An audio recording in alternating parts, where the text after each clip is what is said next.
Good afternoon, ladies and gentlemen. I know it's been a couple of days since our last video, but I finally got finished reading the Guide to Vampires from Ravenloft, the Van Richten's Guide to Vampires.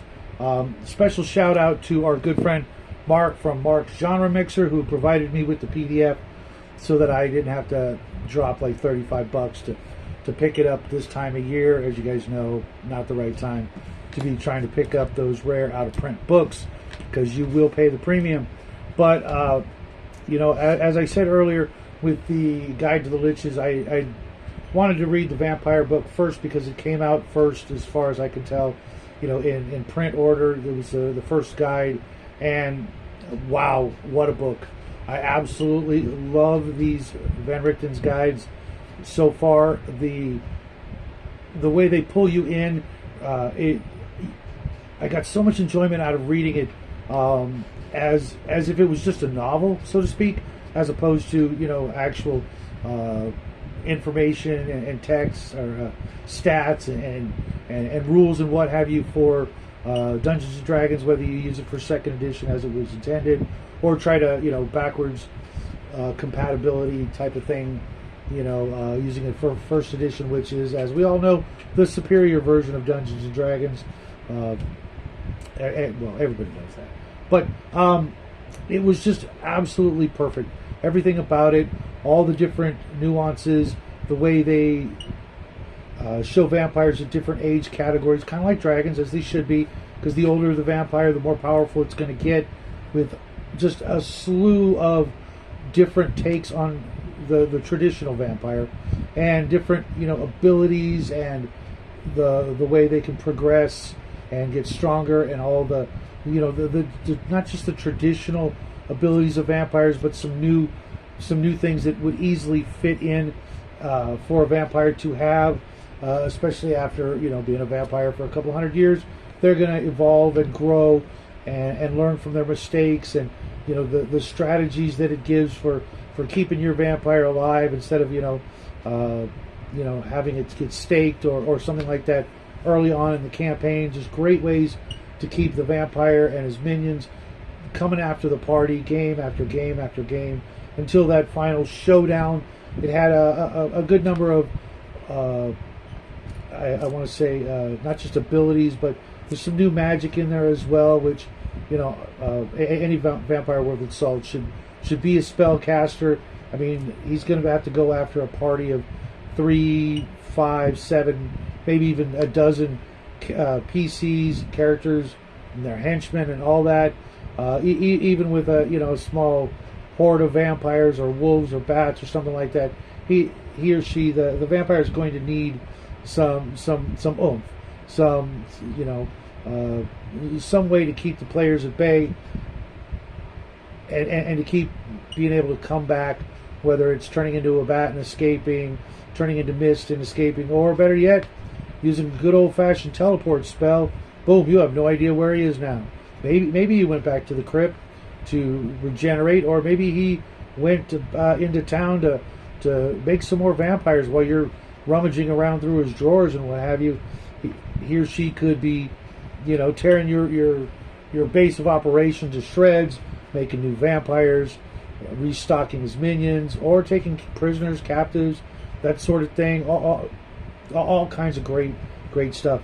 I'm getting ready to go in a little bit out of order on the next review, but before I let you guys know what I'm going to do in the upcoming weeks, I just want to let you guys know that if you have a chance to revisit Ravenloft, or like myself, visit it for the very first time, I literally had read nothing about Ravenloft prior to just a couple of weeks ago. I'd collected a whole bunch of stuff, but just never got around to reading it. And being that it's, you know, October and Halloween's right around the corner, this month is flying by so quick. I didn't realize how long it takes for me to read I think it was a 90-page book, the Van Richten's, and I think the Lich one was a little longer. So I'm gonna have to really knuckle down and pump these out. I'll probably actually extend this into November, just because there's so much great Ravenloft stuff, and I really want to tackle every single page of it. The hardback Domains of Dread alone is 200 and I want to say about 50 pages.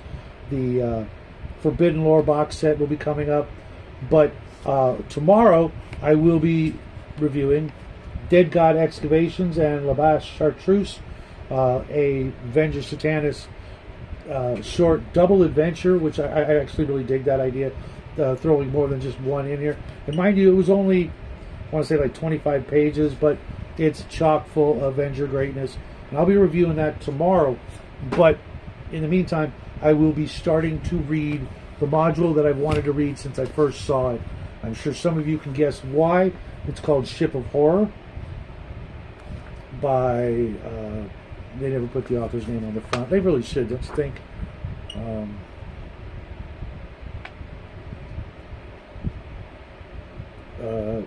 Design, Anne Brown, edited by Mike Baralt. Clyde Caldwell for the cover art, interior artwork. Well, I'll get into all of that probably, hopefully Monday. You know, keep your fingers crossed and, you know, wish me luck on getting through the next 30 or 40 different Ravenloft books that I plan on reviewing. Again, thanks Mark so much. It couldn't have come at a better time. He hooked me up with quite a few PDFs, so some of the reviews won't have any reviews of the cover or the artwork because I can't actually use the same device for showing you off the covers and what have you at the same time. But rest assured, I'm digging everything I'm reading about Ravenloft. I know there's going to be some stinkers in there. I can tell just by some of the subject matter in there. But I'll leave that as a case-by-case basis when I get there. This one, you know, it's Ship of Horror, you know. You guys know how much I love nautical adventures, and throwing it in, mixing in gothic horror. I have no idea whether it's a vampire, a lich, a ghost, you know, ghost pirates, you know. I just hope it's not like the sort of Scooby-Doo-esque Secret of Salt Marsh where it's just, you know, regular folks. I'm pretty sure there won't be any rubber masks involved, but I'm really looking forward to this one. I really couldn't hold off any longer, but fortunately I do have another, like I said, 30 plus Ravenloft books to review. So far, everything about it has been top notch.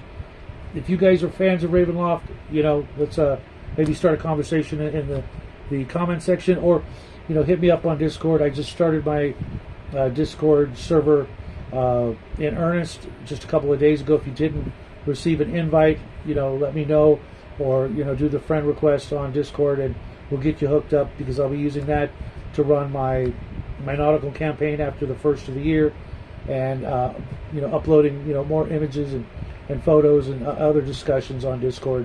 And of course, as always, we're also on Rumble, and I'd like to see a little growth there. If you've got, you know, the time and you're already on Rumble and doing stuff, you know, give us a shout out. We're getting like 0 views on most of the mirrored videos, which is a downturn from previously where we were getting, you know, about a dozen or so. So maybe you can help a guy out that way, just in case something, you know, unforeseen happens, or we want to talk about stuff that, you know, we can't talk about openly here. And of course you can, you know, do all that on Discord as well. But until next time, guys, thanks so much. We might be doing part 2 of the Skeleton Craft tonight. I don't know what the little guy's schedule is, but hopefully we'll get to do that. If not, we'll definitely do it next week. And until next time, folks, have a great week, great afternoon, great weekend, because it's almost here. I can't believe how fast this month has been just flying by.